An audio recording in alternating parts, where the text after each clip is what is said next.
Law क्या कहता है? लॉ इसके अंदर ज़ाहिर है उसमें काम हो रहा है और 2016 से तो काफ़ी एक्टिवली काम ये भी हो रहा है कि जी cyber bullying, cyber stalking, frauds, और आपको आजकल ऑनलाइन फ्रॉड्स बहुत मिलते हैं। आपके पास अक्सर आपने देखा होगा कॉल आई है कि जी आपको एक लिंक आएगा, उस पर आप क्लिक कीजिए तो आपका तो इनाम निकल आया है, या आप अपने IC नंबर भेजिए तो आपके अकाउंट में इतने पैसे ट्रांसफ़र करने हैं।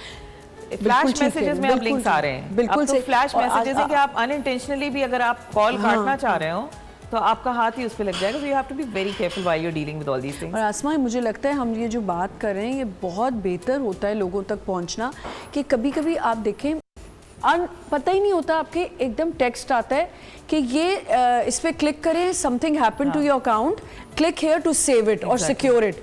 कभी भी जिंदगी में उसे क्लिक ना करें, कभी भी। वो आपको हैकिंग कर रहे होते हैं, कभी भी ना करें। मैं तो इतना डरती हूँ। अच्छा, अब आपके पास कॉलें आ रही होती हैं कि जी आपका बैंक कार्ड जो है, whether it is an ATM और डेबिट और क्रेडिट कार्ड ब्लॉक हो रहा है, आप जल्दी से अपनी डिटेल्स बताएं तो हम उसको रोकें।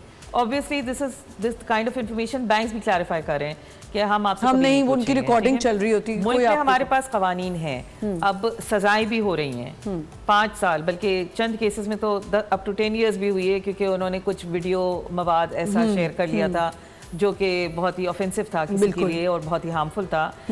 बुलिंग, स्टॉकिंग, थ्रेटनिंग मैसेजेस, ये सारी चीज़ें बड़ा डिस्करेज है। और आप देखिए ज़्यादातर सोशल मीडिया प्लेटफॉर्म्स के ऊपर आपके पास रिपोर्टिंग का एक बटन होता है, like you can click on a link and वहाँ से आप हेट स्पीच भी बता सकते हैं, ऑफेंसिव नेचर की चीज़ें भी आप पॉइंट आउट कर सकते हैं। इमोजीज के मतलब हैं, मुझे तो अब जाके पता चला है कि इमोजीज के भी मतलब होते हैं। इमोजीज जो आप बच्चों आपस में शेयर कर रहे थे, जो मैं एक शो का जिक्र करी थी, वेरी आई ओपनर, कि उसमें वो इमोजीज से बच्चा अफेक्ट हो रहा था, कि उसका मतलब था कि इस इमोजी का मतलब है कि तुम लेम हो, लूजर हो, and that's so like upsetting. I'll be very honest with you, Amna. Now the challenge is to be actually aware कि ये Gen Z और Z Alpha जो लैंग्वेज यूज कर रहे हैं, पता नहीं क्या है, ये अल्फाज नहीं होते हैं, ये होते ही आधे टाइम तो मुझे वोकैबुलरी नहीं समझ आती, समझना पड़ता है। कितनी दफा अच्छा हम कहते हैं ना आई लेट यू नो।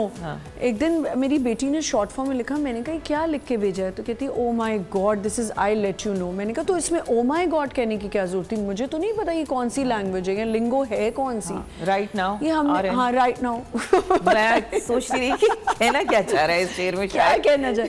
मतलब आप देखें कि इससे एक चीज़ कितनी अफेक्ट होगी।